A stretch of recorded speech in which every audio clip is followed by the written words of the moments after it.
Hello students, today I will start the chapter number 5, exercise number 5.3. Let's see the question number 1. In the question number 1, the question is the list of outcomes you can see in these experiments. The first experiment is spinning a wheel and the second is tossing two coins together. Let's see the first part.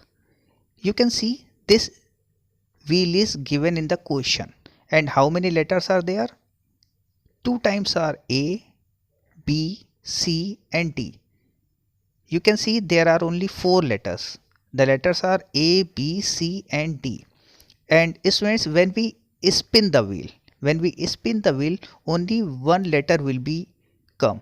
Like when we spin the wheel, A will become or B will become or C will become or D will become.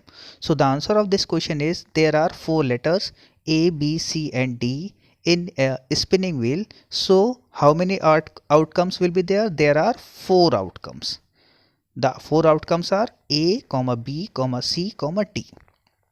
Let's see the next part of this question is tossing two coins together.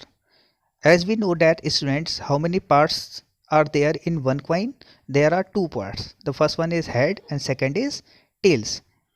And when we toss two coins together, there are 4 possible outcomes. The first one is HH, means head. Second is HT, that means head tails. Third is TH, that means tails and head. And fourth is TT, that means tails and tails. So when we toss together of 2 coins, that means only 4 possible outcomes will be there: head, HT, tails head and tails. Now all the students, let's see the question number 2. The question number 2 is when a die is thrown, list the outcomes of event of getting a prime number, not a prime number, a number greater than 5 and a number not greater than 5. As we know that in a die there are 6 numbers. What are the numbers? 1, 2, 3, 4, 5 and 6. So student, let's see the first A part. A prime number. In between 1 to 6 there are only 3 prime numbers, that are 2, 3 and 5. So the answer of this question is outcomes of event of getting a prime number are 2, 3 and 5. Let's see the next part of this question. Not a prime number. Not a prime number means outcomes of event not getting a prime number are 1, 4 and 6. You have to count these numbers in between 1 to 6, that means they are not a prime numbers: 1, 4 and 6. Let's see the next part. A number greater than 5. In a dice only one number is greater than 5, that is 6. So the answer of this question is outcome of event of getting a number greater than 5 is only 6. Let's see the next part. A number not greater than 5. A number which is greater than 5 only 6, that means a number not greater than 5. So there are 5 numbers. The numbers are 1, 2, 3, 4 and 5. So the answer of this question is outcomes of event of not getting a number greater than 5 are 1, 2, 3, 4 and 5. Now students, let's see the question number 3. In the A part of question number 3, probability of the pointer is stopping on D in question number 1A part. The second part is probability of getting an ace from a well shuffled deck of 52 playing cards. The next part is probability of getting a red apple. See figure alongside. Student, the formula of probability is possible outcomes upon total number of outcomes. Let's see the solution of this question. In the A part, students, we have to use the spinning wheel which is given in the question number 1. In the A part, we have to find out the probability of the pointer is stopping on D. But before, we have to see how many letters are there. Student, let's count the letter. 1, 2, 3, 4, 5. You can see, student, there are only 4 letters, but A is 2 times, so total number of letters are there in this spinning wheel are 5. So 5 should be noted in the denominator. That means total number of outcomes are 5 and D is only 1. So 1 should be noted in the numerator. So the probability of the pointer stopping on D is 1 upon 5. Let's see the B part.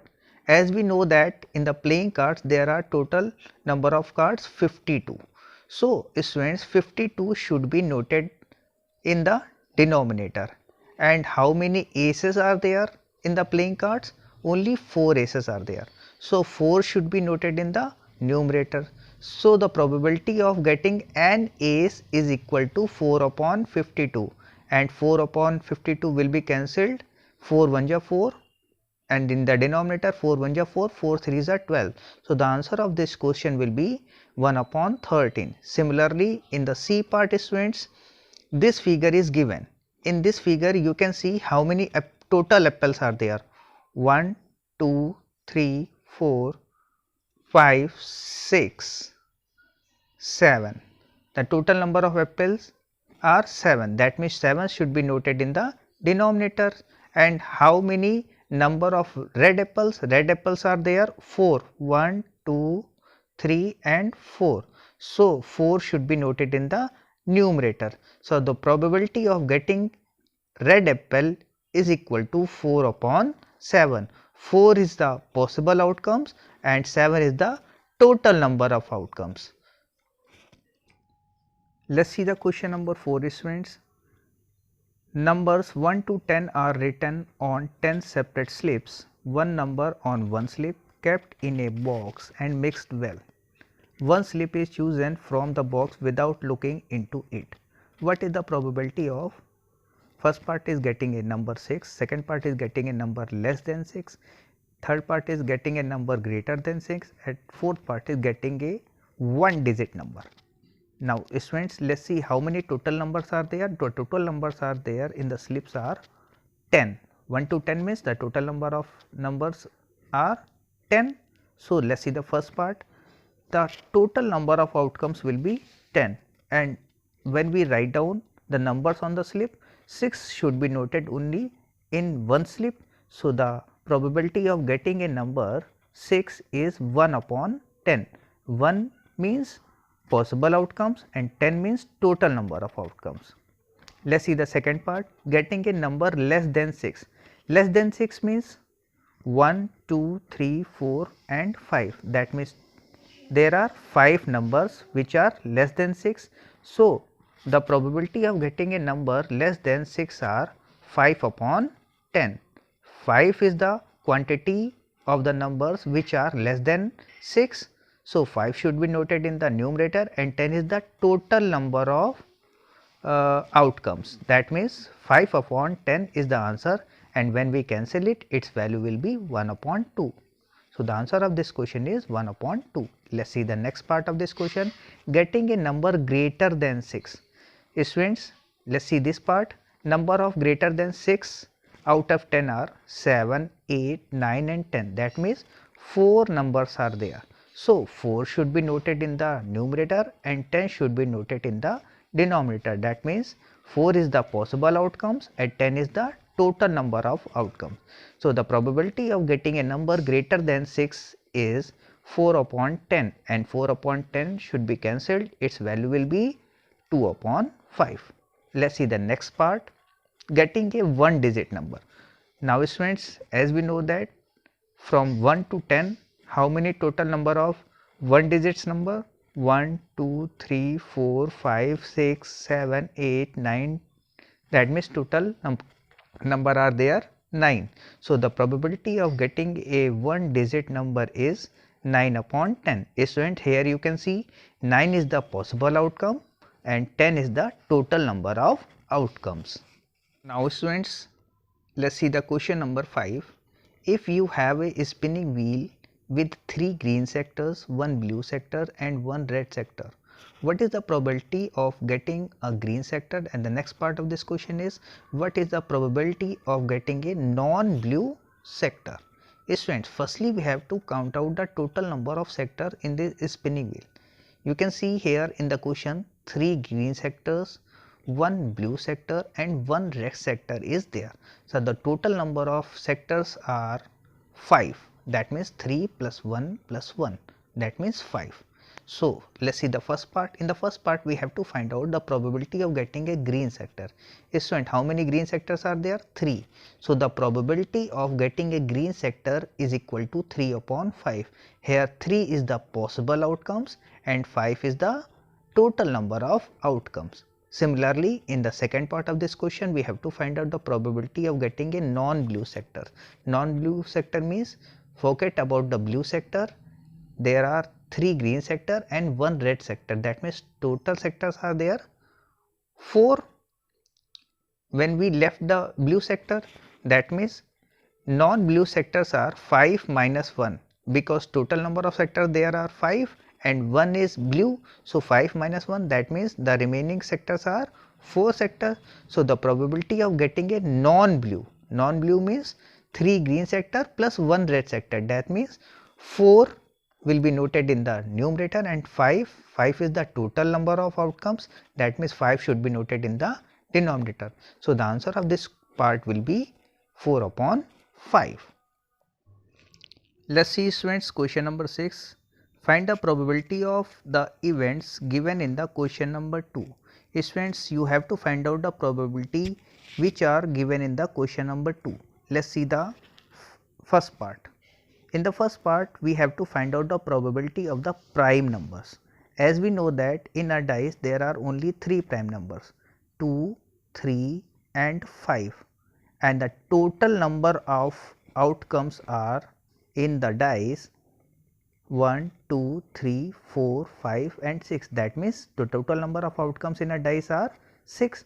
So, 6 should be noted in the denominator and 3 should be noted in the numerator. So, the probability of getting a prime number is equal to 3 upon 6 and 3 upon 6 should be cancelled. So, answer of this part will be 1 upon 2. Let us see the next part of this question. The probability of getting are not a prime numbers. In the dice 1, 4 and 6, they are not a prime number. So, the total number are there 6 which are not a prime number, and the total outcomes in a dice are 6. So, the answer of this question will be probability of getting a prime not a prime number are 3 upon 6 and 3 upon 6 should be cancelled. So, the answer of this question will be 1 upon 2. Let us see the next part. In the next part, we have to find out the probability of greater than 5. Only, as we know that in the dice only 6 number is greater than 5. So, the probability of getting a number greater than 5 is equal to 1 upon 6. 1 is the possible outcomes and 6 is the total number of outcomes. Let us see the next part of this question. We have to find out the probability which are not greater than 5. Not greater than 5 numbers are 1, 2, 3, 4 and 5. That means 5 numbers. So, the probability of not getting a number greater than 5 is 5 upon 6. Here 5 is the possible outcomes and 6 is the total number of outcomes.